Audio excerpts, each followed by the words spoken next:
एक बार की बात है। एक गांव में सोहनलाल सब्जियों का व्यापारी रहता था।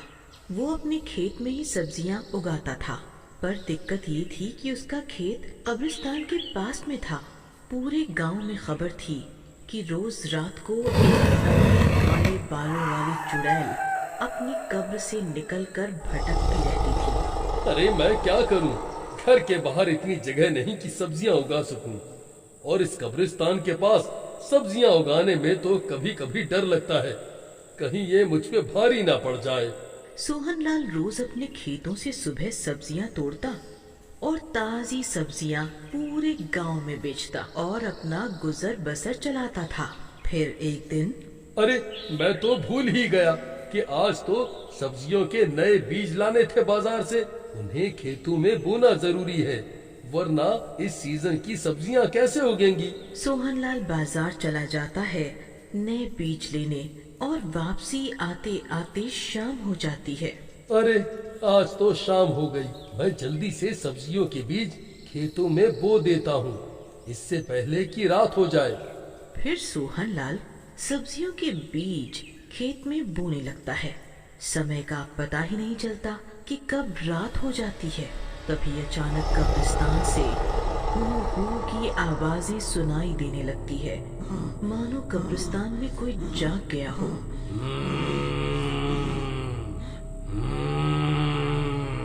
अरे आज तो मैं बिना कसूर ही मारा जाऊंगा। जल्दी जल्दी काम निपटा सोहन, वरना आज तो तेरा काम तमाम है। डर के मारे सोहनलाल जल्दी जल्दी बीज बोने का काम करने लगता है। तभी उसके पीछे चुड़ैल आके खड़ी हो जाती है। चुड़ैल की भयानक हंसी सुन के सोहनलाल जैसे ही पीछे पलटता है, उसकी आंखें बाहर निकल जाती है। कौन कौन हो तुम, और मुझे ऐसे क्यों देख रही हो? जैसे ही चुड़ैल अपने काले लंबे बालों को अपने चेहरे से हटाती है और भयानक चेहरा दिखाती है, मानो सोहनलाल पे सांप लौट गया हो। मैं हूँ प्यारे, तुम्हारी जान प्यारी। मेरी जान प्यारी, अब मेरी जान की प्यारी। अरे भागो रे, मर गए, बचाओ, कोई है, बचाओ मुझे। सोहनलाल भागने की कोशिश करता है, पर चुड़ैल उड़ते हुए उसका पीछा करती है और धक्के से गिरा देती है। छोड़ दो मुझे, जाने दो, माफ कर दो, छोड़ दो मुझे। ऐसे कैसे जाने दूं, जाने बहार। फिर वो चुड़ैल सोहनलाल को टांग से पकड़ के घसीटते हुए कब्रिस्तान के अंदर ले जाने लगती है। अरे बचाओ, कोई मुझे बचाओ। अरे आज मैं बिन मौत मारा जाऊंगा। सब्जियों से मैं जीवन यापन करता हूँ अपना, और आज ये सब्जियां ही मेरे मौत का कारण बनेगी। बचाओ रे इस चुड़ैल से कोई। इस घनघोर काली रात में सुनसान खेतों के बीच कोई सोहनलाल की चीखें नहीं सुनता, और चुड़ैल सोहनलाल को घसीटते हुए अपनी कब्र के अंदर ले जाती है।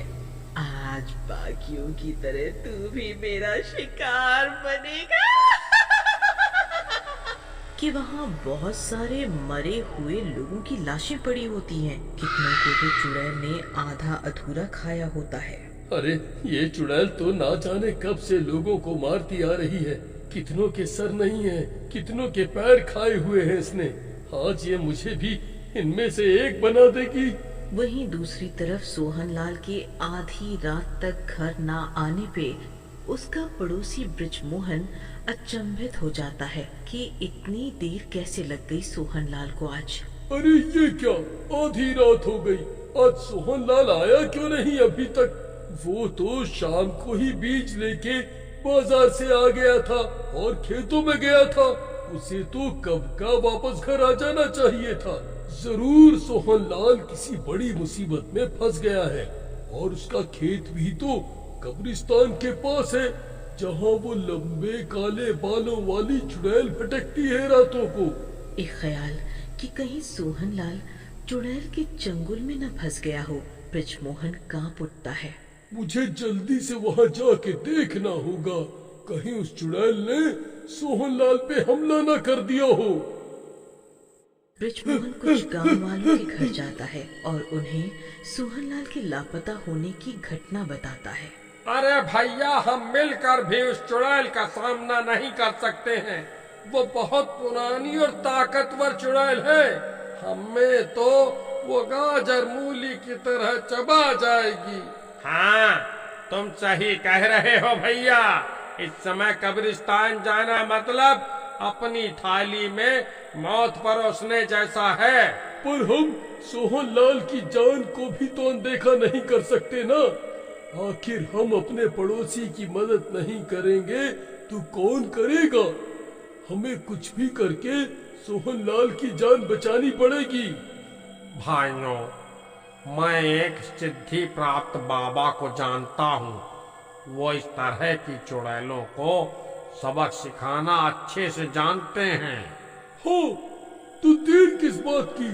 चलो उन बाबा से गुहार करेंगे कि हमारे सोहनलाल की जान बचाने में हमारी मदद करें। वहीं कब्रिस्तान में चुड़ैल के कब्र के अंदर वो भयानक चुड़ैल सोहनलाल को खाने की तैयारी कर रही होती है। कितने दिनों से मुझे ये बासी लाशें खानी पड़ रही थी। आज मैं ताजा मांस खाऊंगी।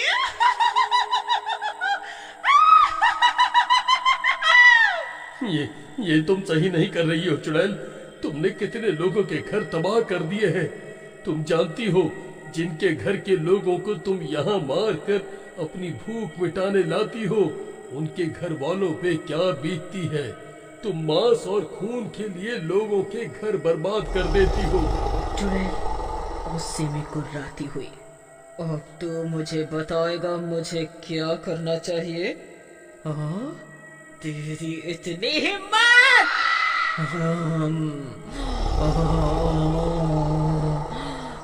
तुझे तो मैं जिंदा कच्चा चबाऊंगी। इन्हें तो फिर भी मार कर इनका दर्द खत्म करके तब खाया है।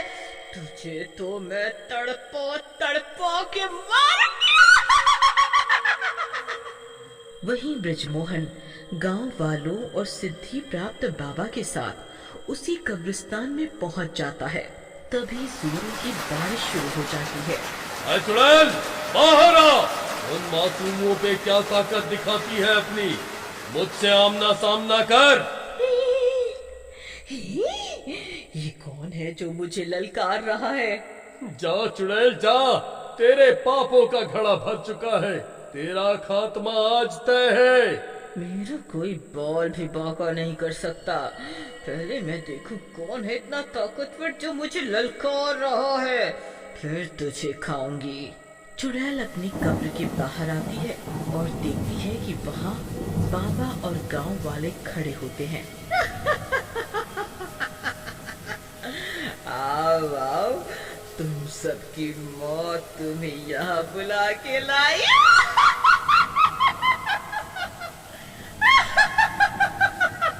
फिर वो चुड़ैल बाबा और गांव वालों पर हमला करने आगे बढ़ती है। तभी मौका देख के बृजमोहन उसी चुड़ैल की कब्र में घुस जाता है। अरे बृजमोहन, तुम यहाँ हो भाई? तुम आधी रात तक घर नहीं आए तो मुझे लग गया था कि तुम मुसीबत में हो। तुम्हें यहाँ नहीं आना चाहिए था। ये चुड़ैल मेरे साथ साथ तुम्हें भी नहीं छोड़ेगी। नहीं भाई, हम सब गांव वाले आपस में एकता बना के रहते आए हैं और ऐसे ही रहेंगे। अब तुम जल्दी से मेरे साथ बाहर निकलो, इससे पहले कि चुड़ैल को खबर हो। फिर बृजमोहन सोहन की बाहर निकलने में मदद करता है और खुद भी कब्र से बाहर निकल आता है। उधर वो चुड़ैल और बाबा की आपस में लड़ाई हो रही होती है। आज तो तेरा मरना तय है बुरी चुड़ैल। तूने बहुत आतंक मचा लिया, अब तैयार हो जा। इससे पहले कि चुड़ैल कोई शक्ति प्रयोग करती बाबा पे, सिद्धि प्राप्त बाबा ने मंत्र मार के चुड़ैल को मिट्टी का पुतला बना दिया। ये नजारा देख के सभी गांव वाले बाबा की जय जयकार करने लगते हैं। वहीं बृजमोहन भी सोहनलाल को लेके गांव वालों के पास आ जाता है। बुराई पे अच्छाई की विजय सदैव ही होती आई है और होती रहेगी।